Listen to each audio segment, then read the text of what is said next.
Je vous remercie à toutes et à tous d'être là pour ce thème aujourd'hui du Vendredi des familles. Le thème, c'est donc à la recherche du parent parfait. Comment être parent sans pression. Avant d'accueillir notre invitée Oriane Cherrier, qui est psychologue clinicienne et thérapeute familiale, je voudrais remercier la CAF de la Gironde qui nous soutient dans tous nos projets dans le cadre du REAP, réseau d'écoute, d'appui et d'accompagnement des parents. Pour toutes les actions que nous menons, les cafés parents, les ateliers. Sachez que toutes ces actions, elles émanent de vous. Vous nous faites remonter plein de choses et on essaie de correspondre à vos besoins. Écoutez, je suis ravie d'être avec vous ce soir. Merci Pauline et Hélène pour l'invitation, pour m'avoir proposé d'intervenir sur ce thème qui me tient beaucoup à cœur. Et donc, je vous propose qu'on démarre. Alors, pour parler de ce thème très important pour les parents, à la recherche du parent parfait, comment être parent sans pression, je vous propose d'entrer directement dans le vif du sujet et de faire un petit sondage. Donc, en lien avec le titre de la conférence de ce soir, pour les parents qui nous écoutent, j'imagine que vous êtes pour majorité parents, vous êtes grands-parents, pourriez-vous nous dire à combien vous pensez vous mettre la pression entre 0 et 10. 0 étant, je ne mets pas du tout la pression, et 10 étant, je mets un maximum de pression, je mets beaucoup trop de pression. 30% pour 8, se mettre la pression à 8, 17% pour 5, 17% pour 9, etc. Je ne sais pas si vous voyez aussi les chiffres. 0,2 personnes, 0%. Donc on a quand même un minimum de pression, 3. Ok. Écoutez, merci beaucoup. Donc oui, effectivement, on voit que pour la majorité d'entre vous, il y a quand même un peu de pression, voire beaucoup de pression. Donc, merci pour votre participation. On va justement en parler de tout ça. Donc, moi, je suis psychologue clinicienne et je suis aussi devenue maman dans les années 2010. Et évidemment, en lieu de mon métier, j'ai eu accès à pas mal d'informations scientifiques concernant le développement de l'enfant, ses besoins, son cerveau, les émotions, l'attachement, etc. Et à ce moment-là, toutes ces connaissances commençaient à se développer auprès du grand public, avec par exemple un livre que vous connaissez peut-être, qui s'appelle « Une enfance heureuse » de Catherine Guéguen, qui a beaucoup parlé de ces sujets. Et puis, en parallèle de ça, il y avait de plus en plus de formations pour parents, d'ateliers autour de la parentalité qui étaient de plus en plus proposés pour apprendre à utiliser de nouvelles méthodes éducatives, censées permettre aux nouveaux parents de s'améliorer, de faire différemment des générations précédentes et de répondre aux besoins de nos chers enfants. Donc évidemment, je suis allée explorer tout ça, tout ce qui concerne le maternage optimal, et puis après, plus tard, quand les enfants grandissent, l'aspect plus éducatif, avec tous ces courants d'éducation bienveillante et positive, avec par exemple la discipline positive, l'approche de Faber et Maslich, etc. Et j'ai découvert une vision de l'enfant, de l'éducation qui correspondait vraiment au type de parent que j'avais envie d'être. Et aussi une quantité d'outils qui avait l'air incroyable. Mais c'est vrai que je ne sais pas si vous avez fait l'expérience vous aussi, mais quand il s'est agi de les mettre en pratique, je vous avoue que ça n'a pas toujours été simple. Donc, je ne vais pas parler de moi trop longtemps, ne vous inquiétez pas. C'est juste pour vous dire qu'en tant que maman, je partage aussi ce ressenti de pression de la même manière que vous. Donc, ce soir, nous allons évoquer comment essayer de nous mettre un peu moins la pression, bien que je pense que c'est un objectif assez difficile, parce que je ne voudrais pas rajouter une injonction à l'injonction déjà de... Enfin voilà, une injonction de ne pas se mettre la pression à toutes les injonctions que les parents vivent déjà. Donc, ne pas tomber dans le paradoxe de se mettre la pression pour moins se mettre la pression. Vous me suivez toujours? Ok, super. Très bien. Alors, au niveau du PowerPoint, est-ce qu'on peut le faire apparaître? Ah, super, merci Pauline, je ne le voyais pas. Très bien. Donc, pour le plan de la soirée, on va commencer avec une première partie où je vais simplement aborder rapidement l'évolution de la perception de l'enfant et de la manière de l'éduquer au fil des siècles. Nous verrons du coup en quoi ça rajoute des difficultés pour les parents d'aujourd'hui. Quelques infos qui seront bienvenues pour enlever un peu de pression. Et puis enfin, se mettre moins de pression ou le paradoxe de l'injonction qui ordonne de sortir des injonctions, c'est ce que je vous disais tout à l'heure. Allez, c'est parti. Donc, je ne vais pas vous refaire tout l'historique, mais vous savez que la perception qu'on a de l'enfant, elle a beaucoup évolué au fil des siècles, et notamment au cours du XXe siècle. En fait, on est passé d'un enfant considéré comme un adulte miniature qui avait besoin d'être élevé pour pouvoir rapidement contribuer aux besoins de la famille, à un enfant choyé, considéré, respecté, dont on reconnaît les besoins et auxquels il faut répondre le mieux possible. Donc on est vraiment passé de cette vision même d'un enfant sauvage qu'il fallait dresser, soumettre, etc., à la vision d'un enfant fragile, vulnérable, car en développement, en train de se développer, qu'il fallait protéger et accompagner du mieux possible pour lui permettre de se construire et de s'épanouir. Cette évolution, évidemment, elle s'est faite en parallèle d'une multitude d'autres évolutions sociales, culturelles, en lien avec les différents contextes historiques. Mais c'est vrai que la fin du XXe siècle et le début du XXIe ont vraiment marqué un tournant important à ce niveau-là. Par exemple, on remarque que même le vocabulaire a changé. Daniel Marcelli, qui est un pédopsychiatre, auteur de nombreux ouvrages que vous connaissez peut-être, il rappelle dans un de ses livres qu'auparavant, les professionnels utilisaient beaucoup le terme de nourrisson pour parler des enfants de 0 à 6 mois. Et en fait, ce terme de nourrisson, il désignait celui qu'on nourrit, finalement, et un être qui a besoin qu'on le nourrisse, donc incompétent, passif, immature. Et aujourd'hui, même les professionnels n'utilisent plus du tout ce terme. On entend surtout parler du terme de bébé, qui, à l'époque où on utilisait le terme de nourrisson, était plutôt réservé à l'usage de la sphère familiale, intime.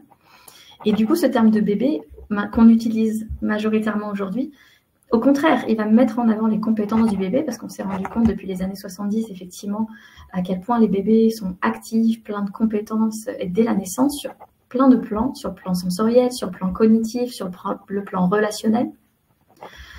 Et donc, ce terme de bébé évoque un être sensible, compétent.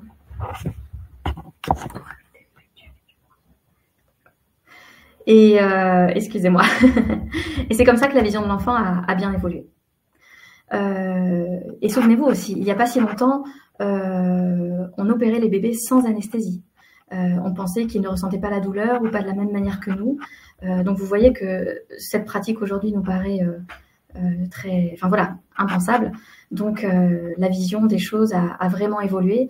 Et effectivement, si on considère aujourd'hui le bébé comme un être aussi compétent, avec autant de potentiel, eh bien ça induit que le rôle des parents ne va être pas simplement de ne pas entraver le développement de ce potentiel, mais surtout de créer les conditions pour que l'enfant soit correctement stimulé et puisse justement développer pleinement ce potentiel. Et c'est là que la pression a commencé à changer de camp. On a considéré aussi davantage la différence entre les enfants. Certains enfants sont plus comme ceci, certains enfants sont plus comme ça. Et les parents aujourd'hui doivent s'adapter à chacun de leurs enfants, alors qu'avant l'éducation était bien plus indifférenciée entre les différents enfants d'une même fratrie. Du coup, avec tout ça, la tâche des parents s'est grandement complexifiée et la vision de l'autorité représentée par les parents s'est également modifiée. Je vous ai mis un petit extrait d'un des livres de Daniel Marcelli qui s'appelle « Moi, je », qui est sorti en 2020. Je trouvais que cette phrase était assez significative. Si dans le système de parenté où antériorité vaut pour autorité, donc ce sont les parents qui font l'enfant au sens de qui le façonnent, qui l'éduquent, etc., les parents ont autorité sur l'enfant. Alors qu'aujourd'hui, on considère dans le registre de la parentalité où la compétence développementale et éducative fait autorité, ce sont les enfants qui ont autorité sur la parentalité des parents. C'est l'enfant qui fait finalement cette parentalité. Voilà, je trouvais que c'était intéressant de vous mettre cette phrase. Ça ne veut pas dire évidemment que les choses étaient mieux avant, mais simplement de voir, ça permet de voir comment les choses ont évolué, que le rôle de parent s'est complexifié et qu'il s'est associé aussi à une grosse responsabilité. Alors, je regarde, pas de questions pour l'instant. Ok, alors je continue.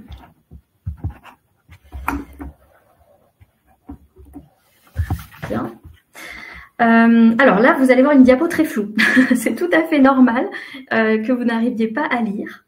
Je vous l'ai mise, je vais vous la traduire parce qu'elle est en anglais et vous la lire. Mais je trouvais que c'était très rigolo parce qu'on peut trouver cette affiche-là sur Internet. Comment être un parent en 2019 ou en 1982. Donc, en 2019, je vous lis ce qui a marqué. Assurez-vous que les besoins académiques, émotionnels, psychologiques, mentaux, spirituels, physiques, nutritionnels et sociaux de vos enfants sont satisfaits, tout en veillant à ne pas les surstimuler, ne pas les sous-stimuler, les soigner de manière appropriée, les surprotéger, ne pas les surprotéger ou les négliger dans un environnement sans écran, sans aliments transformés, sans OGM, sans énergie négative, sans plastique, positif pour le corps, socialement conscient, égalitaire, mais aussi charitable, nourrissant, mais favorisant l'indépendance, doux mais pas trop permissif, sans pesticides, à 2 étages, dans une maison multilingue, de préférence dans un cul-de-sac avec un jardin et 1,5 frères et sœurs, espacés d'au moins 2 ans pour un bon développement. Et surtout, n'oubliez pas non plus l'huile de coco, pour la petite touche humoristique. Et en 1982, peut-être que vous arrivez à déchiffrer, il y a marqué juste « Feed them sometimes », c'est-à-dire « nourrissez-les de temps en temps ». Voilà, c'est une parodie évidemment. Je suis née dans les années 80, mes parents ont fait bien plus que me nourrir de temps en temps. Mais voilà, c'était juste pour dire qu'effectivement, on voit que les choses ont bien évolué et qu'on demande aujourd'hui énormément aux parents. Donc là, la perception de l'enfant a changé. Du coup, la perception du rôle des parents a également beaucoup évolué, ce qui a eu pour conséquence de donner une grande responsabilité aux parents et donc davantage d'enjeux et donc davantage de pression.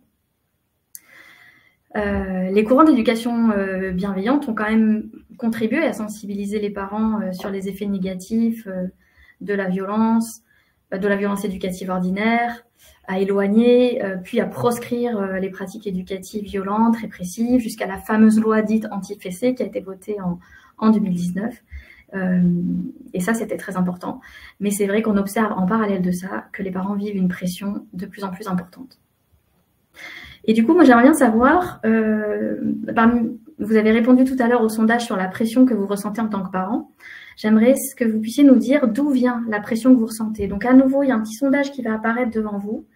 Et vous allez pouvoir nous dire d'où vous semble venir la pression que vous ressentez en tant que parent. Dans ce sondage-là, il y a plusieurs réponses possibles. Est-ce que la pression vous semble venir de vous-même, tout simplement, de votre perfectionnisme ou exigence à vous, peut-être de votre conjoint ou du coparent avec qui vous élevez les enfants, directement des enfants, de votre entourage familial, de votre entourage amical, social, de la société en général, des réseaux sociaux, ou des différentes autres sources d'informations que vous consultez, que ce soit les livres, les articles, Internet, les podcasts, les émissions de radio, télé, etc.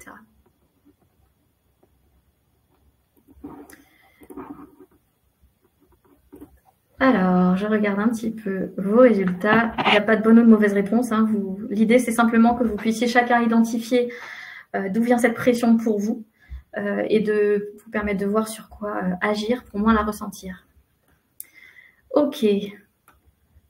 Donc, la plus grande pression, c'est de soi-même. Après, c'est vrai que si on se met la pression soi-même, c'est que peut-être on l'a aussi parfois ressenti de l'extérieur et qu'on se l'est approprié. De la société en général, 24%, ok. Des sources d'information, 13%. Des réseaux sociaux, 11%. Alors, vous voyez, je pensais que ça serait plus au niveau des réseaux. Ok, du conjoint, 7%, etc. Après, on est autour de 7% pour tous les autres items. D'accord. Donc, c'est intéressant de voir d'où ça vient pour qu'on puisse, que vous puissiez voir ce que vous pouvez un petit peu corriger. Alors, il y a des choses toutes bêtes, hein, mais si la pression, par exemple, vous la ressentez vraiment des réseaux sociaux, il y a une solution qui est très simple, couper les réseaux. Je sais que c'est plus facile à dire qu'à faire, mais c'est vrai qu'on voit qu'il y a de plus en plus de parents qui se mettent à faire ça, et de plus en plus même de professionnels qui conseillent aux parents d'arrêter parce que on remarque évidemment que ça met une pression, ça rajoute une pression assez importante à celle qu'on se met déjà soi-même. Ok, donc toute cette évolution de la vision de l'enfant et de la vision de l'éducation par les parents nous a amené à identifier les difficultés que ressentent les parents aujourd'hui. Ce que je vous disais tout à l'heure, la pression a changé de camp. Alors, je ne sais pas si vous reconnaissez l'image sur la droite. C'est un extrait d'Harry Potter, vous savez, Dudley, le cousin de Harry, qui fait un scandale à ses parents parce que cette année, il n'a que 36 cadeaux, alors que l'année dernière, il en avait 37. Bon, c'est un exemple un petit peu caricatural, mais c'était pour pour illustrer le fait que là, c'est bien l'enfant qui met la pression sur ses parents. En tout cas, les parents ressentent pas mal de pression. Et donc, pour revenir sur cette idée que la pression a changé de camp, c'est que ce que je veux dire par là, c'est qu'avant, la pression était sur les enfants. Les enfants devaient bien se comporter, ne pas faire trop de bruit, ne pas parler à table, obéir, voire se soumettre à l'autorité des adultes, contribuer à la vie familiale. La pression, elle était clairement sur les enfants. Et il serait venu à l'idée de personne de remettre en question les parents et leur manière de faire. Et à cette époque-là, les pratiques éducatives se transmettaient d'une génération à l'autre sans qu'on se pose trop de questions, sans qu'on se demande si c'était bien ou pas, si c'était adapté ou pas. C'était comme ça. Le corollaire négatif des évolutions qu'on a évoquées tout à l'heure, c'est que du coup, maintenant, la pression est passée des enfants sur les parents. Aujourd'hui, ce sont les parents qui ont la pression, et quand les enfants se comportent mal, on ne juge plus les enfants, on juge les parents. Et ils ont la pression sur tout un tas de sujets. Donc, parmi les difficultés que les parents peuvent rencontrer aujourd'hui, c'est pas exhaustif, hein, mais j'en ai mis quelques-unes. Donc, concernant surtout l'enfant, eh bien, il y a le comportement de l'enfant. C'est vrai que par rapport au regard des autres, et puis par rapport à ce qui se passe aussi dans la famille, ça peut être compliqué. Essayer de l'aider à réguler ses émotions, l'aider à être au maximum de ses performances scolaires, répondre à tous ses besoins, être bienveillant, mais mettre aussi des limites. Ne pas abîmer son cerveau, ne pas crier, rester calme, ne pas trop d'écran, développer quand même l'autonomie, qu'il fasse plein d'activités, passer du temps de qualité avec lui. On peut arrêter de dire non, mais dire plutôt stop. Je sais pas si c'est des choses que vous avez entendues, qu'on entend. Ne pas faire les gros yeux, avoir un visage trop fâché, mais quand même être ferme et bien ancré, solide dans nos positions. Enfin voilà, plein d'injonctions comme ça, parfois un peu contradictoires, qui sont très importantes pour les parents.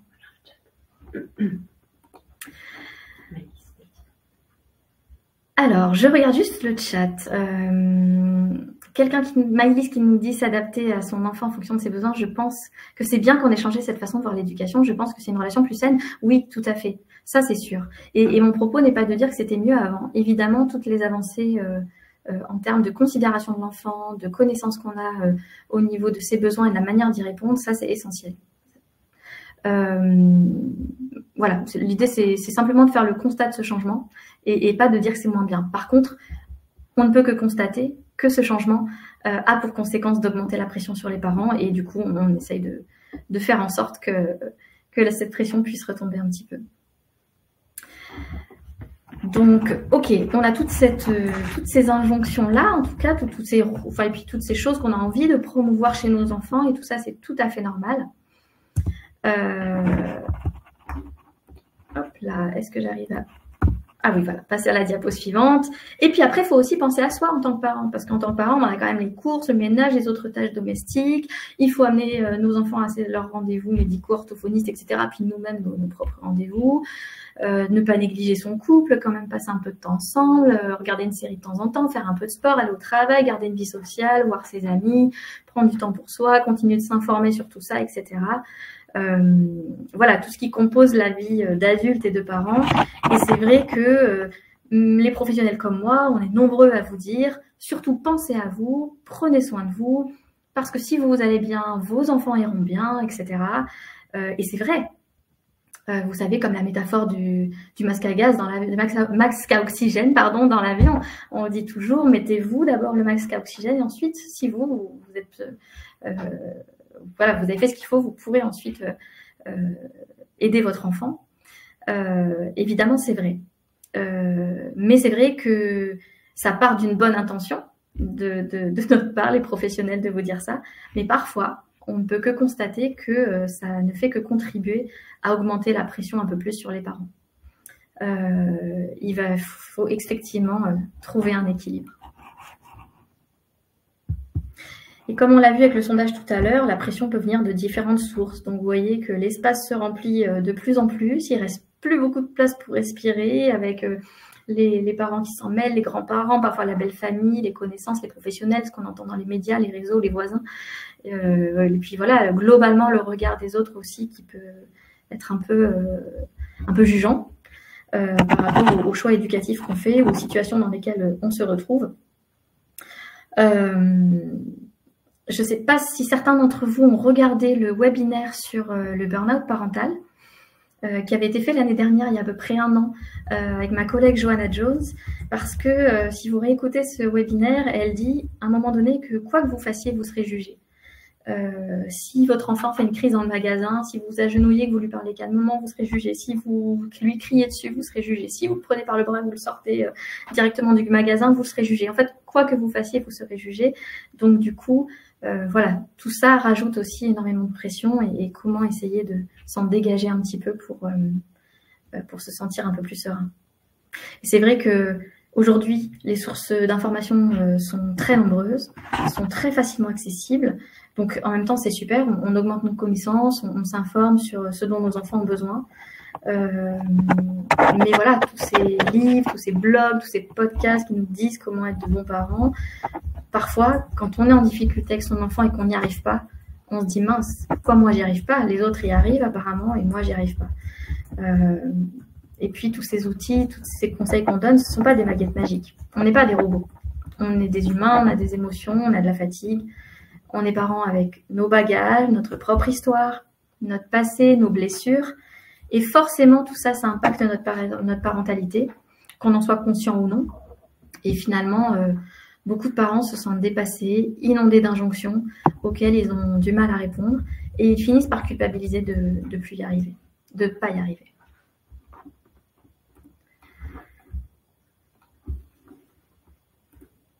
Ok. Donc, les conséquences de tout ça, eh bien, ça va être en premier la culpabilité. Voilà, la société véhicule que c'est aux parents de bien faire. Les parents, c'est pas à l'enfant, c'est aux parents. Donc, les parents ont peu droit à l'erreur, ce qui peut amener une grande culpabilité, ce qui s'ajoute à la culpabilité naturelle qu'on a déjà en tant que parents. À partir du moment où on a des enfants, on se met à le culpabiliser pour tout un tas de choses. Mais c'est vrai que là, ça nous en rajoute.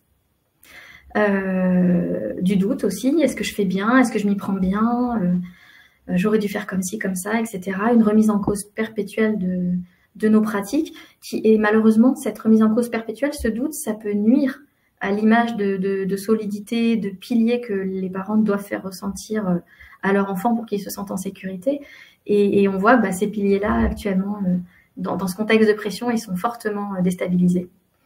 Et ça, c'est aussi une injonction, ce que je viens de dire. Soyez un pilier, soyez solide pour que vos enfants puissent être en sécurité.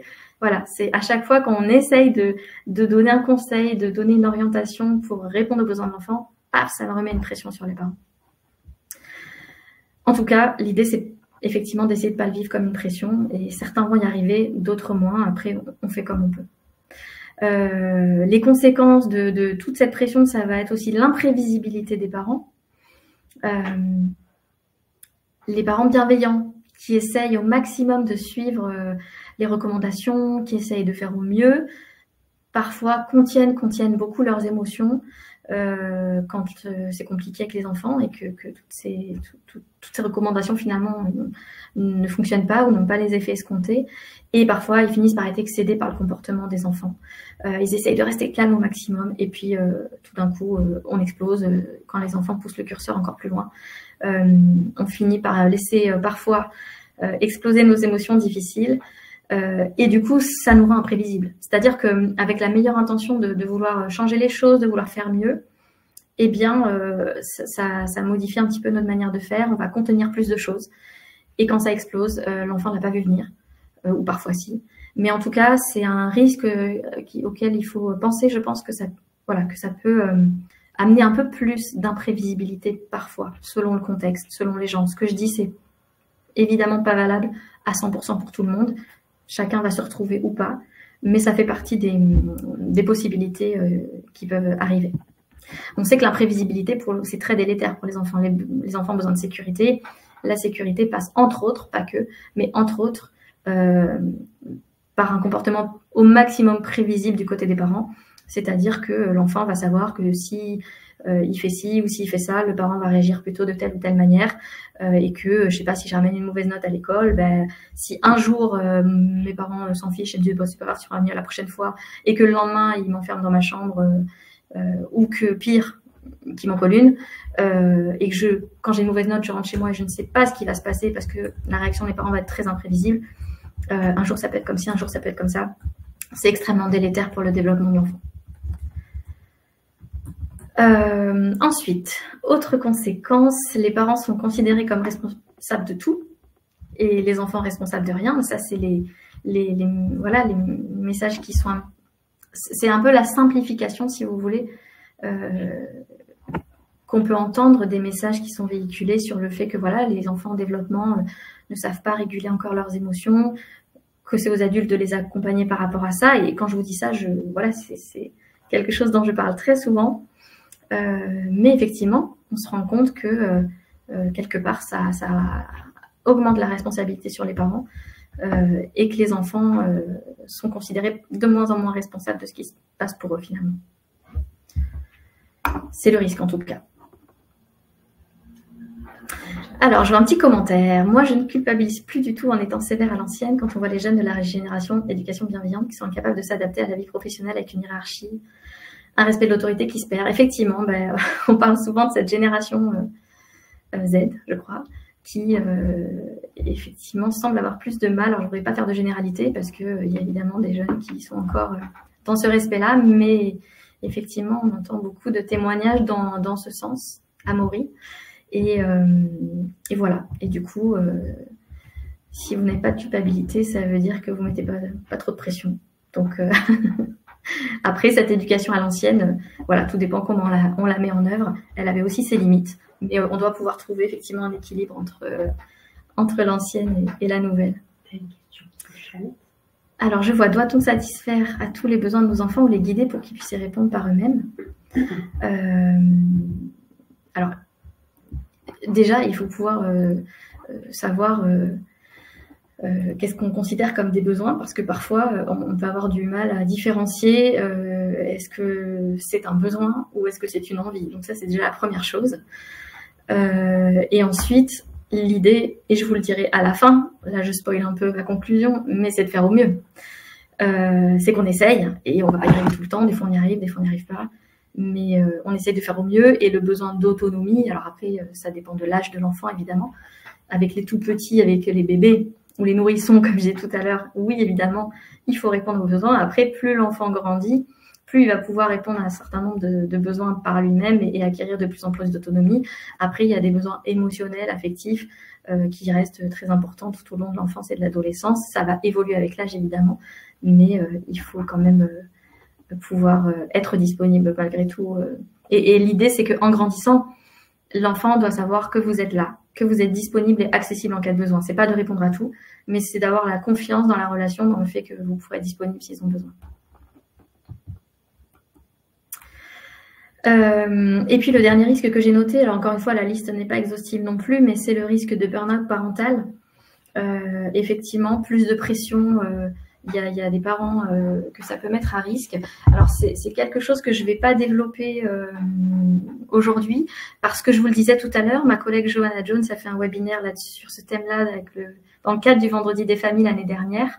Donc, vous pourrez retrouver sur la chaîne YouTube de l'UDAF de la Gironde cette vidéo qui vient en complémentarité avec celle d'aujourd'hui. Donc, du coup, je vous invite aussi à la regarder si vous vous sentez... voilà, pour ceux qui ont coché le maximum de pression, 7, 8, 9, 10, effectivement, je vous conseille d'aller voir cette vidéo parce que elle pourra aussi vous donner des outils pour éviter de basculer dans quelque chose de plus difficile. Ok. Puis voilà, je vous ai mis une petite citation issue de ce livre Parenting, le parent aussi est une personne, de Raphaël Milkovitch et François Poisson. Donc les effets, voilà, le problème, les conséquences aussi de tous ces changements, c'est que la société tend à rendre les parents responsables de tout en même temps qu'elle véhicule une image de l'enfant comme étant par définition bon et innocent. Encore une fois, l'idée, c'est pas de dire que l'enfant n'est pas bon et innocent au départ. C'est simplement que les choses ne sont plus équilibrées et que, en tout cas, la pression mise sur les parents est devenue beaucoup plus importante. Est-ce que la confiance ne se crée pas par la présence et donc la disponibilité des parents? Oui, bien sûr. Oui, tout à fait. De toute manière, ce lien entre le parent et l'enfant, il se crée par la multitude des interactions qui vont se produire entre eux depuis la naissance de l'enfant. Donc effectivement, c'est en étant présent, en étant disponible et accessible et prévisible, je rajouterais, que la confiance va se créer entre le parent et l'enfant. Tout à fait. Ok, alors on continue. Oh, une petite image volée sur Facebook. Voilà, chérie, l'immaturité de ton lobe frontal commence à énerver maman, vraiment. Donc juste pour, voilà, pour une petite touche d'humour et montrer comment les informations auxquelles ont accès les parents se diffusent et génèrent aussi parfois, alors là c'est un peu caricatural évidemment, mais peuvent générer une modification même dans notre vocabulaire, dans le vocabulaire qu'on utilise en tant que parent.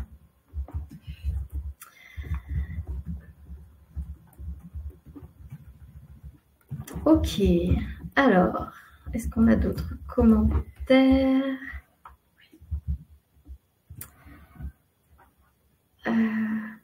Pardon, je lis un petit peu. J'ai un enfant de 8 ans, mais c'est aussi besoin d'être apaisé, remplir sa jauge de sécurité émotionnelle. Oui, oui, tout à fait. C'est effectivement des besoins qui sont présents tout au long de la vie. Hein. Même adulte, on a besoin de remplir notre jauge de sécurité émotionnelle, d'amour, d'affection, d'être apaisé, évidemment. Si les deux parents travaillent, on ne va pas se mentir, une disponibilité à 100% est difficile à obtenir. Alors l'idée, c'est pas d'être dans le 100%, évidemment, c'est pas possible, ça c'est sûr, surtout évidemment maintenant que souvent les deux parents travaillent. Mais justement, il y a des modes de garde pour les enfants, et puis l'idée c'est de pouvoir être disponible au maximum quand on est en présence de l'enfant. L'idée c'est pas d'être à 100% en présence de l'enfant, évidemment nos styles de vie ne nous permettent pas tous de le faire, mais quand on est avec l'enfant, l'idéal c'est de pouvoir être un minimum disponible pour eux, sachant qu'on a aussi tout un tas de choses à faire en parallèle, hein, au niveau des tâches domestiques, du travail peut-être, du télétravail, de pas mal de choses. Ça c'est sûr. On y reviendra à la fin, sinon je vais spoiler ma conclusion encore. Allez, je continue. Merci pour vos commentaires, en tout cas ça me permet de rebondir, c'est très riche, super. On va arriver à notre troisième partie. Alors voilà, je vais essayer de vous donner quelques infos pour essayer d'enlever un peu de pression. Vous me direz après si ça a été le cas ou pas. On évoquait précédemment que la vision actuelle de l'éducation rend les parents responsables de tout, ce qui peut effectivement constituer une véritable pression. Mais finalement, c'est presque comme un retour en arrière, en tout cas à une certaine époque, parce que on a longtemps pensé quand même que les parents étaient responsables de pas mal de difficultés de leurs enfants. Si on pense à des problématiques comme l'autisme, par exemple, on a longtemps pensé, beaucoup les psys, hein, que les mères étaient responsables de ce trouble chez leurs enfants, qu'elles généraient, que leur attitude générait ce trouble. On sait aujourd'hui qu'il n'en est rien. Donc c'est vrai que, là je donne cet exemple aussi qui a fait du mal à beaucoup de familles, à beaucoup d'enfants. Mais voilà, on a longtemps pensé dans ce sens d'une influence très forte du parent vers l'enfant. Mais ce qui est vrai pour un certain nombre d'aspects du développement, hein, parce que ce sont les parents qui amènent leur enfant au monde, qui lui font découvrir le monde, les codes, les règles, les valeurs, les habitudes, etc. Mais parallèlement à ça, il y a quand même beaucoup de choses dont les parents ne sont absolument pas responsables. Les parents ne sont clairement pas responsables de tout ce qui arrive à leurs enfants. Et en effet, il y a de plus en plus d'études qui montrent que l'influence des parents sur les enfants n'est pas aussi importante qu'on le croit. Alors par contre, je ne parle pas du tout de situations de maltraitance, de négligence ou de violence intrafamiliale qui évidemment ont un impact majeur et catastrophique sur le développement de l'enfant. Donc voilà, si on enlève cette catégorie-là, des études ont récemment montré que le déterminisme parental était très faible. Ça a même été calculé autour de 3,5%. Donc voilà. Évidemment, il reste quand même que les parents ont la lourde tâche d'offrir à leur enfant un environnement adapté, sécurisant, de promouvoir un bon développement. Évidemment, la qualité des interactions précoces, un lien de qualité tout au long du développement, ça va favoriser un terrain propice au bon développement de l'enfant, c'est sûr. Mais il n'y a pas que ça. On constate notamment avec la question du tempérament. J'imagine que parmi vous, il y a des parents qui ont plusieurs enfants. Et du coup, vous avez dû remarquer que les enfants peuvent être vraiment très différents les uns des autres, alors que ce sont les enfants d'une même fratrie, élevés par les mêmes parents, dans un même environnement.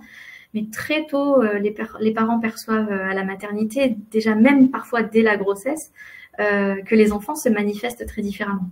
Certains vont être plus réactifs, d'autres moins. Certains vont être plus sensibles, plus difficiles à apaiser, plus perméables à leur environnement, plus actifs, plus réactifs, etc. Et en fait, le tempérament a une base génétique qui apparaît très tôt dans le développement et va avoir un impact. Le tempérament de l'enfant va avoir un impact aussi sur les pratiques parentales. Vous avez déjà entendu cette phrase avant, j'avais des principes, maintenant j'ai des enfants. Voilà, c'est ça. Ça montre bien que finalement, nos enfants nous influencent, nous aussi, ou en tout cas, les interactions qu'on va avoir avec eux vont aussi moduler nos pratiques parentales, parce que malgré tous les principes qu'on avait avant, eh ben, on a du mal à les appliquer tels quels, parce que on n'est pas des robots, les enfants non plus, et que dans l'interaction, il se passe plein de choses, que les choses se passent pas toujours comme on l'a prévu, et tant mieux. Et voilà, et par rapport à même si on avait des forts projets éducatifs, parfois on a quand même du mal à se dépatouiller avec le tempérament de notre progéniture, et on fait du mieux qu'on peut, ce qui est déjà pas mal. Donc c'est vrai que voilà, les recherches aujourd'hui montrent de plus en plus que l'influence irait plutôt de l'enfant vers le parent. Et il semblerait aussi que ce soit le tempérament et le comportement de l'enfant qui entraînent une réaction parentale plus ou moins autoritaire. Enfin, voilà, des recherches montrent ça de plus en plus. Voilà. On pense souvent que les choses sont souvent très déterminées par l'environnement dans lequel vit l'enfant, mais c'est vrai qu'il ne faut quand même pas oublier que le développement de l'enfant, d'un individu, est le résultat de multiples facteurs, et notamment de l'interaction entre l'environnement, mais aussi les dispositions génétiques. Et ces dispositions génétiques influencent énormément tous les traits de l'enfant. Donc ça joue aussi beaucoup, et ça, en tant que parent, on ne peut pas le contrôler, on est obligé de faire avec. Ensuite, pour vous enlever à nouveau un peu de pression, alors, le peu d'efficacité des outils et des techniques, quand je dis ça, attention, je ne veux pas discréditer ou dévaloriser trop tout ce qu'on peut entendre, parce que, évidemment, peut-être parmi vous, il y a des parents qui ont essayé divers outils ou diverses approches bienveillantes, etc., et que ça a fonctionné, et tant mieux, super. L'idée, c'est pas ça. L'idée, c'est simplement de vous dire qu'il n'y a pas que ça et que c'est pas ça le plus important. Vous savez, moi, je suis psychologue et psychothérapeute. En psychothérapie, il y a des recherches qui sont faites sur l'efficacité des psychothérapies et de savoir quels facteurs vont jouer dans la thérapie pour être efficace. Est-ce que ça vient de l'efficacité du thérapeute? Est-ce que ça vient de sa personnalité? Est-ce que ça vient des outils qu'il utilise, de la formation qu'il a eue, des techniques auxquelles il est formé, du rythme des séances, de leur durée, etc. Eh bien, vous savez quoi? Ce qui représente plus de 80% de l'efficacité d'une thérapie, eh bien, c'est pas les techniques, c'est pas le niveau de diplôme, c'est pas la formation, c'est la relation. C'est juste la relation qui va se créer entre le thérapeute et son patient. C'est ce qu'on appelle l'alliance thérapeutique dans notre jargon à nous. Et finalement, c'est cette relation de confiance et de qualité qui se construit, qui va faire qu'en grande partie, ça fonctionne. Ça fera pas tout, mais 80%, voilà, c'est ce que montrent les recherches. Et en fait, pourquoi je vous dis ça? Juste pour vous dire que dans la parentalité, c'est la même chose. Alors, ce chiffre de 80%, il n'a pas été évalué dans la parentalité comme il a été dans la psychothérapie. Mais c'est juste pour vous dire que finalement, c'est pas telle ou telle technique, tel ou tel outil que j'ai appris dans tel livre ou tel atelier qui va faire que ça va bien se passer. Et ce qui va bien se passer, c'est la qualité de la relation avec votre enfant. Et c'est surtout ça qu'il faut nourrir. Alors évidemment, vous allez me dire, oui, mais ces outils nous permettent de venir nourrir la relation avec notre enfant. Oui, c'est vrai. Mais il faut pouvoir se dire que ces outils ne font pas tout. Parfois ça marche, parfois ça marche pas. Comment on peut garder la connexion avec notre enfant? C'est ça qui est le plus important finalement, de rester en connexion. Alors, une petite question. La position dans la fratrie a-t-elle aussi un impact? Oui, elle a un impact. Alors, je ne sais pas sur quoi, enfin, vous voulez dire qu'elle a un impact. Est-ce que c'est sur la relation de qualité qu'on peut avoir avec l'enfant? Est-ce que ça peut être... Enfin voilà, si vous pouviez préciser la question. Un impact sur quoi? Sur l'enfant? C'est des frères et sœurs très différents. Ah oui, sur les frères. Alors qu'il y avait le même mode de... La relation avec l'aîné. Oui, je disais que les frères et sœurs étaient très différents. Alors, il y a des... Oui, pourtant ils sont même aînés. Ah oui, d'accord, ok. Donc, si moi, en tant que parent, je suis l'aîné, quelle relation j'aurai avec mon aîné ou avec le second, etc. Je n'ai pas de connaissances de recherches qui ont été faites là-dessus. Ce qu'on voit plutôt, c'est un petit peu des tendances que vont avoir les aînés différentes des seconds ou des derniers. Globalement, on voit qu'effectivement, les aînés sont... Mais encore une fois, on reste des humains, c'est pas une science exacte. Et ce que je vous dis, c'est jamais 100% d'écart. Hein. Statistiquement, c'est des choses qu'on voit plus, mais il y a évidemment plein d'autres situations qui se présentent. Mais on voit souvent que les aînés sont un peu plus responsabilisés, sont parfois un peu plus réservés, que les seconds sont un peu parfois plus bruyants, plus à l'aise, etc. Ça, c'est des choses qu'on peut remarquer. Après, est-ce que ça impacte si moi j'ai été l'aîné avec mon enfant, est-ce que j'ai une relation différente avec mon aîné? Ça peut, mais pas que, parce qu'en fait, ça dépend vraiment de son histoire, comment moi je l'ai vécu, ma position d'aîné. Est-ce que je l'ai très bien vécu? C'est quelque chose que je vais valoriser dans mes enfants, dans la fratrie, enfin les enfants que j'ai. Est-ce qu'au contraire, ça a été très difficile pour moi? Est-ce que j'aurais aimé être une autre place? Enfin voilà, les histoires individuelles sont tellement différentes que chacun finalement va vivre les choses à sa manière. Voilà.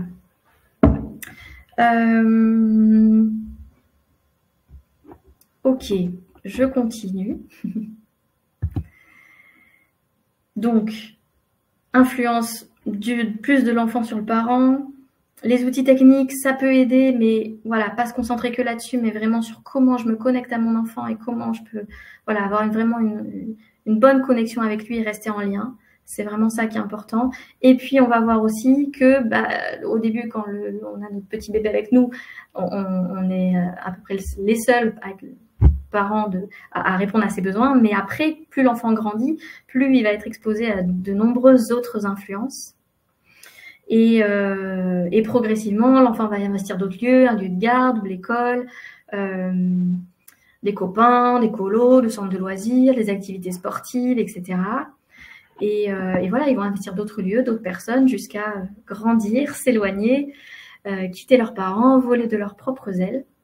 Et du coup, c'est ça qui est parfois un peu difficile pour les parents, de passer d'une position vraiment centrale et essentielle, indispensable pour l'enfant, presque toute puissante, à finalement, progressivement, une figure qui est là, très rassurante, à laquelle l'enfant peut faire appel ou pas, selon sa capacité à se débrouiller ou selon la relation. Voilà. Mais l'enfant va être aussi impacté par tout un tas d'autres facteurs, d'autres personnes, d'autres environnements.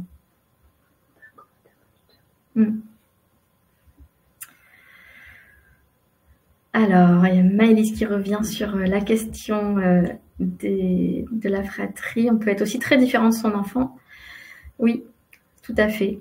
Et c'est vrai que cette question du tempérament, elle est intéressante aussi. J'en parlais tout à l'heure parce que on voit que quand on a des traits de tempérament soi-même qui sont un peu à l'opposé des traits de tempérament de notre enfant, eh bien, ça peut être très compliqué quand on a des enfants très actifs, qui ont besoin de bouger tout le temps, de sortir, etc. Et que nous, on n'a pas ce tempérament très actif et qu'on aime bien rester au calme, posé, etc.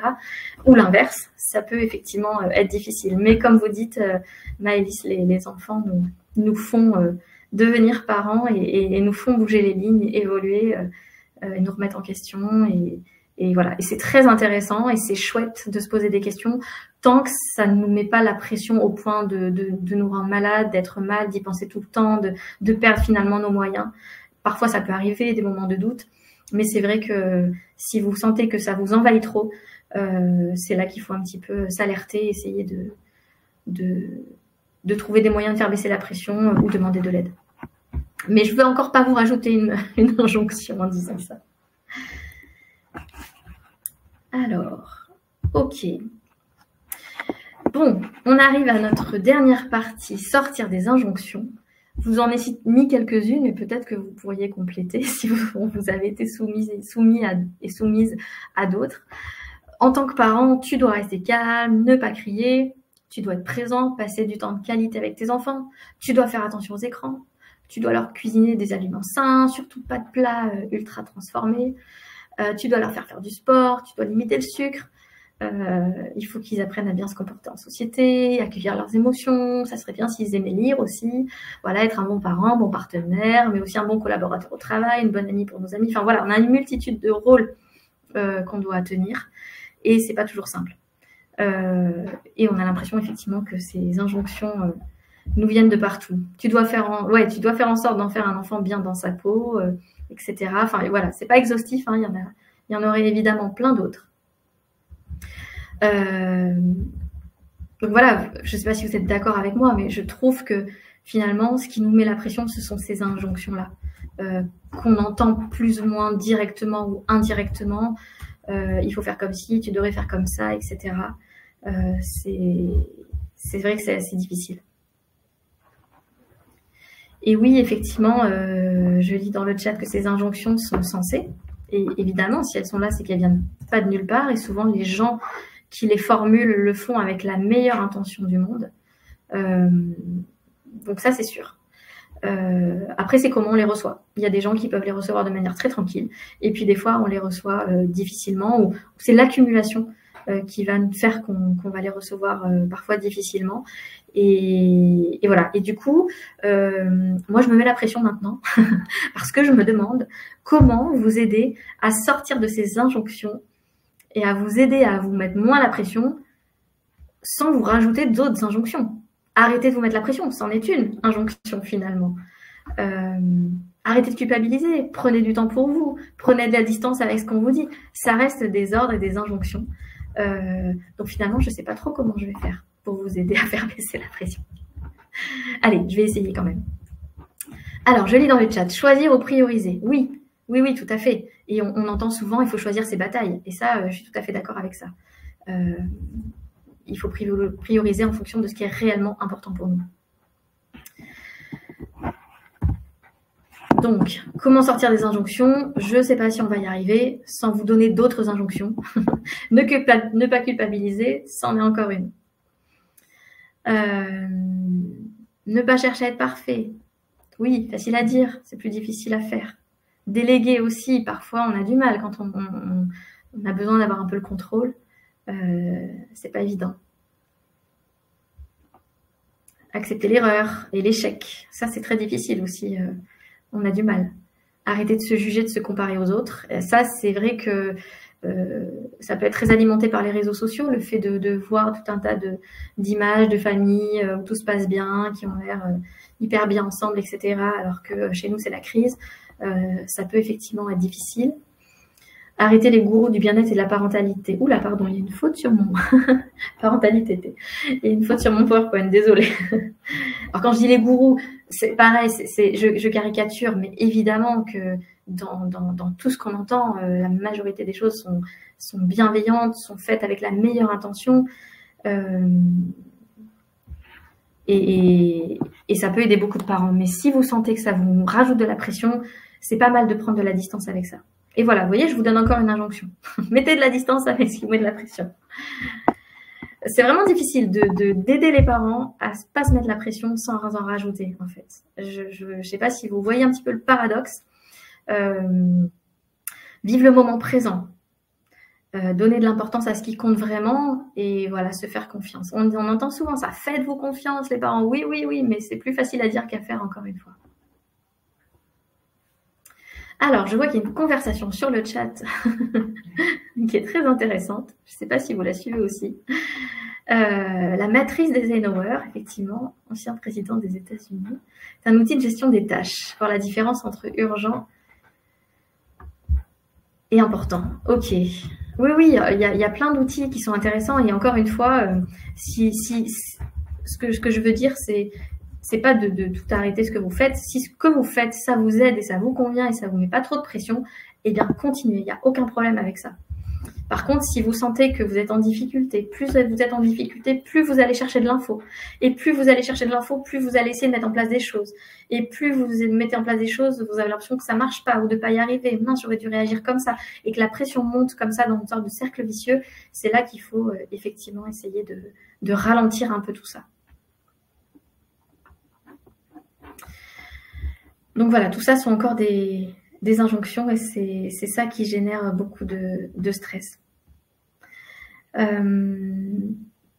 Et voilà, et mon message c'était aussi tout ce qui, enfin je l'ai déjà dit, hein, mais je le redis autrement, tout ce qui peut potentiellement contribuer à améliorer la situation, parfois malheureusement peut avoir l'effet inverse et aggraver, être contre-productif.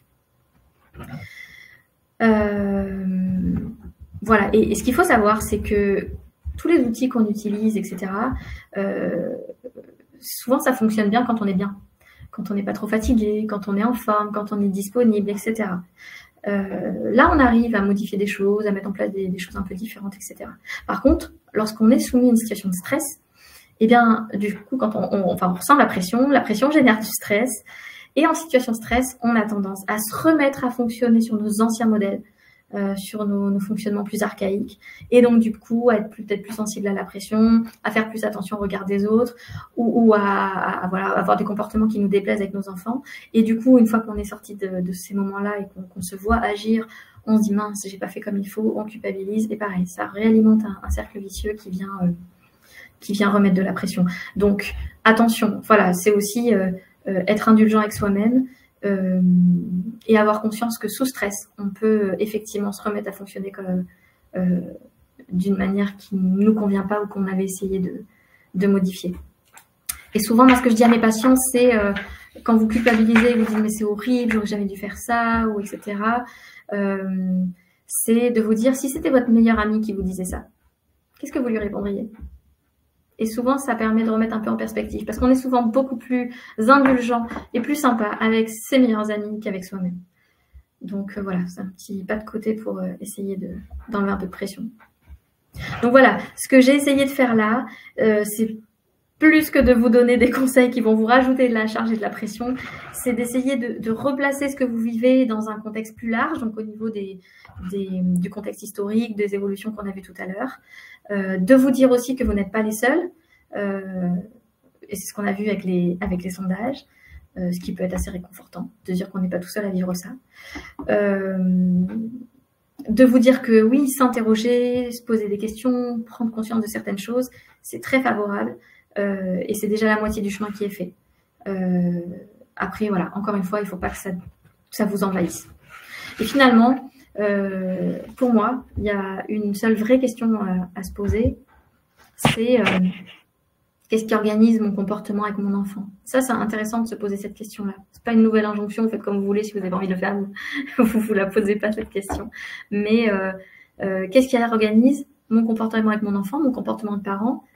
Est-ce que c'est le dernier livre d'Isabelle Filiosa? Est-ce que c'est le dernier podcast que j'ai écouté? Est-ce que c'est les conseils de mon pédiatre? Est-ce que c'est la crainte que ma belle famille trouve que j'élève mal mes enfants, etc. Ou est-ce que c'est juste ce qui se passe dans le lien avec mon enfant, dans l'ici et le maintenant de la relation? Et en fait, finalement, c'est d'essayer de voir qu'est-ce qui, dans notre manière d'agir avec notre enfant, qu'est-ce qui vient d'où? Qu'est-ce qui organise les choses? Et ça devrait être, et encore une fois, je ne veux pas encore une fois vous donner d'injonction, mais l'idéal, effectivement, c'est ce qui organise mon comportement avec mon enfant, c'est ce qui se passe clairement là dans la relation avec mon enfant, pour essayer de percevoir comment il se sent, de pouvoir répondre à son besoin et de pouvoir essayer de pas appliquer des recettes toutes faites ou des choses qui nous conviennent pas, mais d'essayer de recentrer les choses dans le cadre de notre relation avec notre enfant. Et l'idée aussi, c'est de sortir un peu enfin, moi, je ne voulais pas aujourd'hui vous me positionner en position de spécialiste ou ou de sachant mieux, etc. Je trouve que ce qui peut aussi aider beaucoup à baisser la pression, c'est les groupes d'échange, les groupes d'entraide entre parents, le partage d'expériences entre parents qui vivent la même chose. Ça peut vraiment apporter beaucoup, en tout cas pour ceux à qui ce format convient. Et du coup, c'est peut-être quelque chose qu'on peut essayer de faire. Je ne sais pas si on a encore, oui, on a encore un petit peu de temps. Si vous voulez peut-être nous partager dans le chat en quelques mots rapidement des petites choses qui vous personnellement vous ont aidé à vous mettre moins la pression. Voilà, quelques partages d'expérience et voilà, je vous laisse quelques minutes.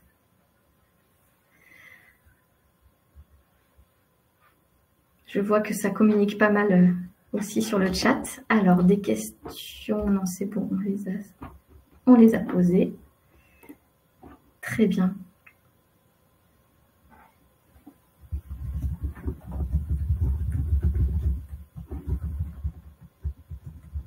Est-ce que quelques-uns d'entre vous vont oser nous dire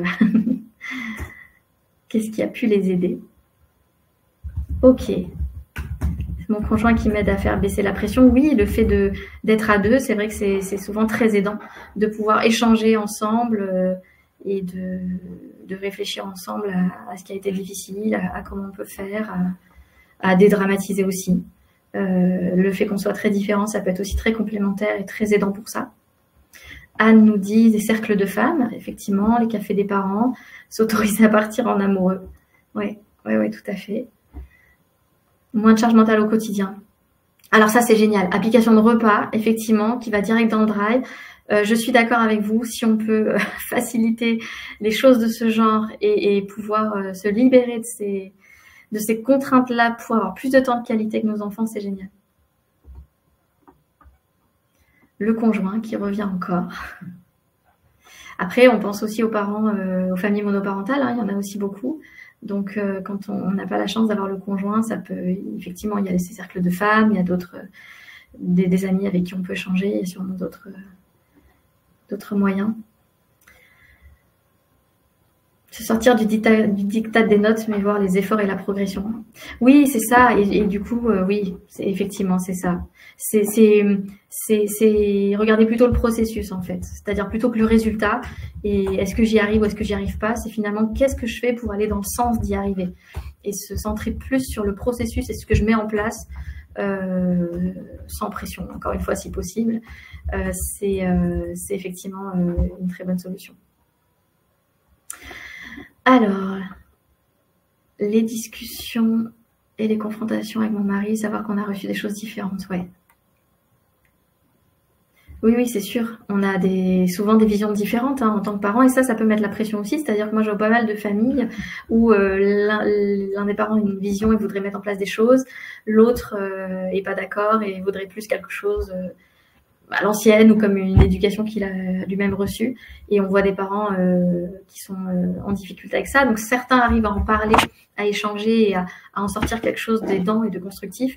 Et puis pour d'autres, on voit des familles avec voilà l'autre parent qui dit « Ok, tu veux faire comme tu veux, donc vas-y, je te laisse faire. » Et alors là, c'est terrible parce que toute la responsabilité revient sur un seul parent. Donc on revient avec cette question de coparentalité qui est vraiment essentielle. Et c'est vrai que la communication fait tout dans le couple parce qu'il faut pouvoir communiquer et pas se sentir lâché comme ça et trouver cet équilibre entre ce que chacun aimerait pouvoir faire avec ses enfants. Et ça, on le voit d'autant plus dans les familles recomposées où l'un des parents a un enfant avec qui il a déjà expérimenté des choses, l'autre n'en a pas, font un enfant ensemble et du coup, parfois, les choses que veut mettre en place le nouveau parent qui a son premier enfant ne plaisent pas forcément à celui qui a déjà eu un enfant avec qui ça a fonctionné et ça peut effectivement créer des conflits dans le couple.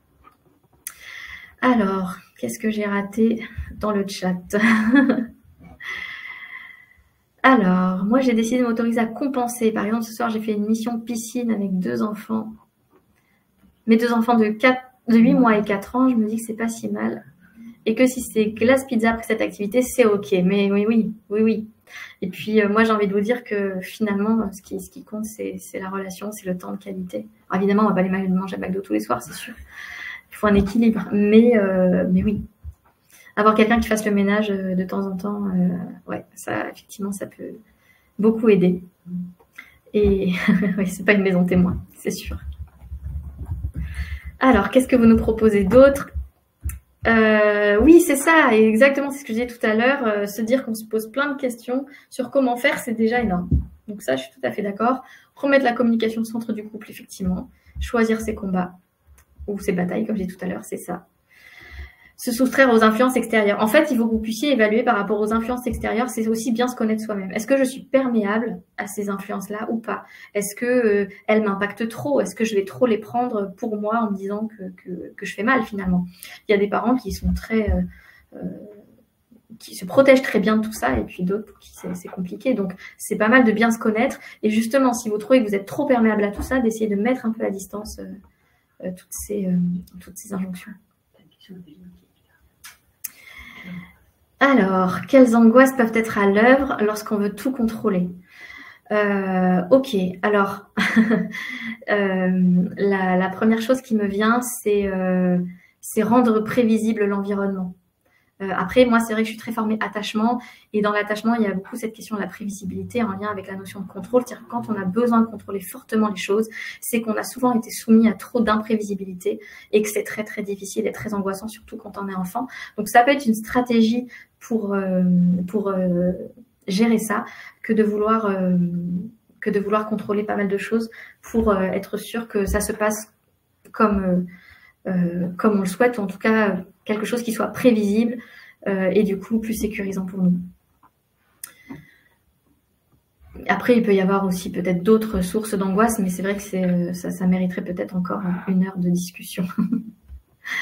Des moments de partage, ouais, et puis les bons moments qu'on passe avec ses enfants, des moments de rire, de joie, de jeu, ça nous ressource aussi beaucoup.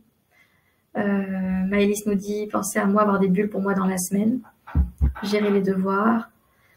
Et puis, vous verrez aussi dans le webinaire avec Joanna Jones sur le burn-out parental, elle dit, si les devoirs, par exemple, c'est trop difficile, si vous avez possibilité d'inscrire votre enfant à l'aide aux devoirs à l'école, à l'étude, des choses comme ça, effectivement, il vaut mieux déléguer parfois certaines choses et passer vraiment du temps de qualité quand on est ensemble.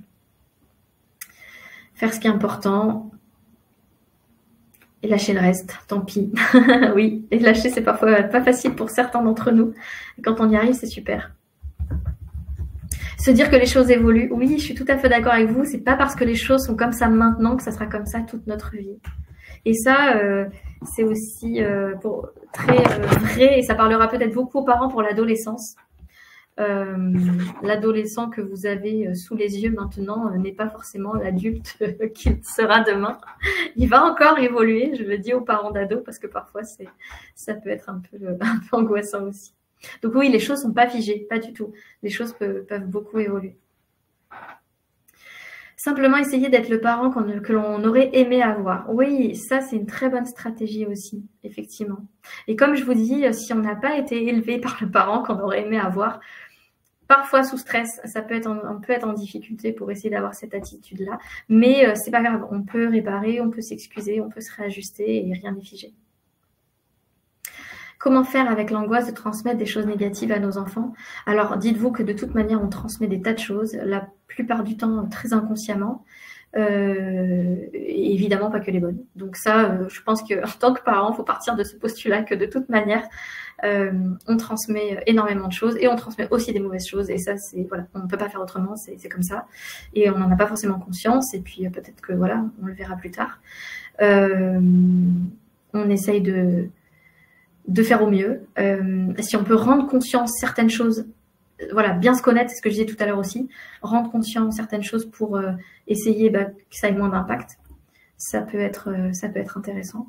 Et on aura d'autant plus de facilité à les modifier. Ok. Je vais aller un peu... Alors, je mets ma dernière diapo parce que... Ah oui, non, pardon. Écoute, j'ai oublié. Donc, ok. Pardon. Ok, se dire qu'on s'aime. Ouais, super.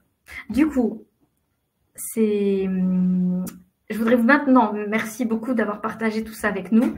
Est-ce que vous seriez d'accord de remplir un dernier sondage pour la soirée et me dire en fait en toute honnêteté hein, si à l'issue de cette conférence, par rapport aux petites infos que j'ai pu donner et aux échanges qu'on a pu avoir, est-ce que par rapport à la première réponse,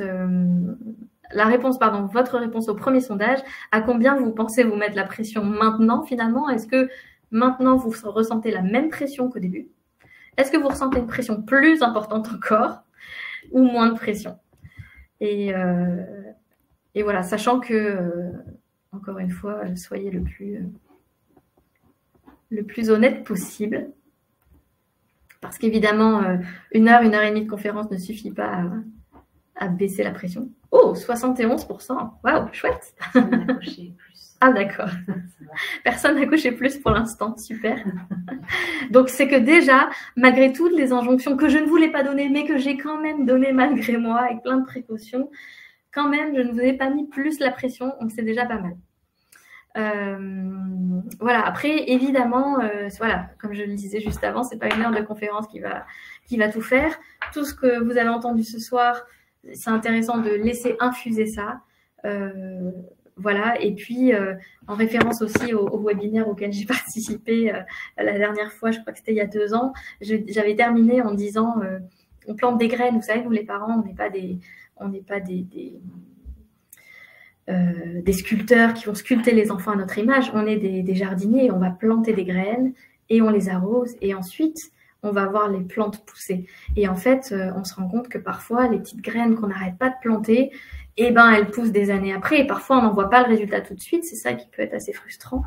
Mais en général, on les voit un peu plus tard. Donc, c'est aussi une manière pour moi de vous enlever un peu de pression, de dire que voilà, c'est le processus qui compte, c'est pas forcément le résultat. Le résultat, en tout cas, on tend vers quelque chose, mais ce processus de faire du mieux qu'on peut, c'est ça qui est plus important. Ça s'est un peu rééquilibré sur le sondage, la même pression. Comment se construire une sécurité interne en tant que parent sur ses compétences, par exemple? Alors ça, je ne sais pas si je vais pouvoir répondre à cette question sur un temps court,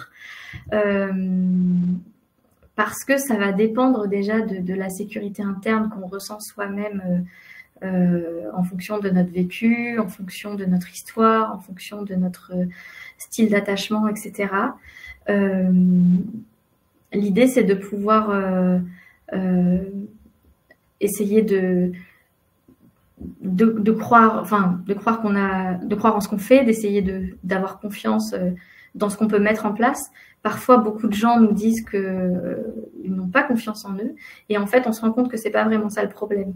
Que finalement, c'est que parfois c'est la vision de soi-même qu'on a ou l'amour pour soi-même qui est pas forcément très positif, mais que les gens parfois quand même arrivent à se sentir capables de faire des choses.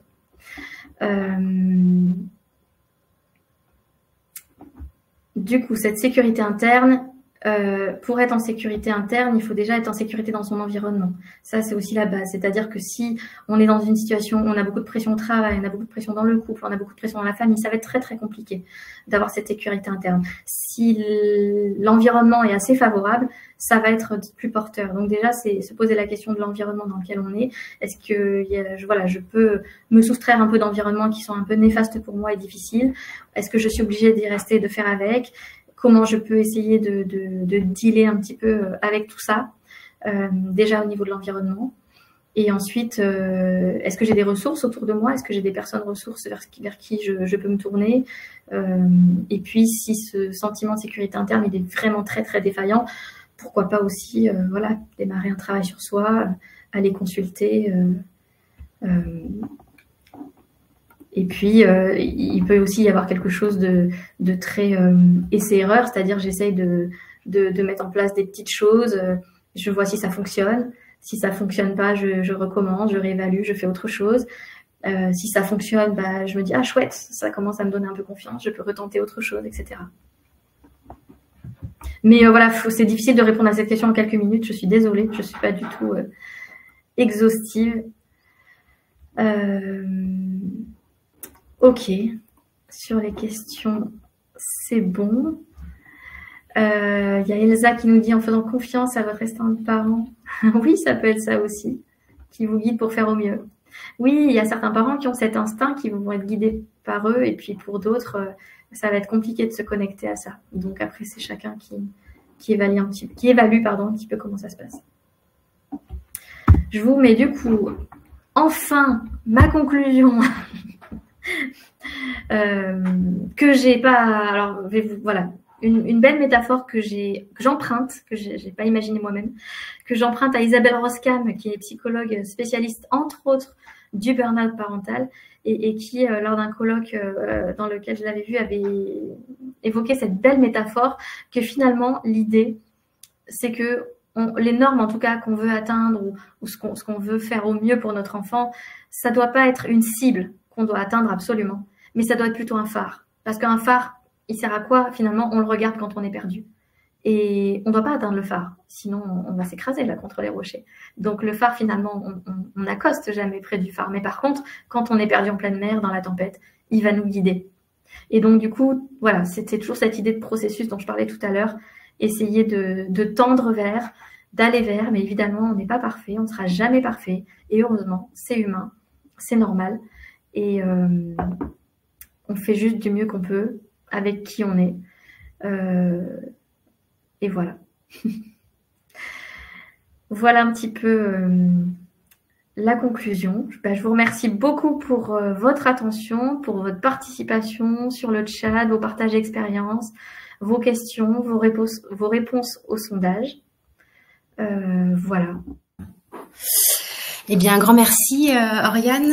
J'espère qu'on va tous repartir, enfin en tout cas pour ma part, avec des conseils et puis de ta part, mais de la part de toutes les personnes sur le chat, pour exercer notre parentalité de manière un petit peu plus apaisée, au moins, même si on sera quand même toujours sous pression. Parce qu'on veut le mieux pour nos enfants, mais en tout cas de manière plus apaisée. Vraiment, merci à tous pour votre participation, c'était hyper riche.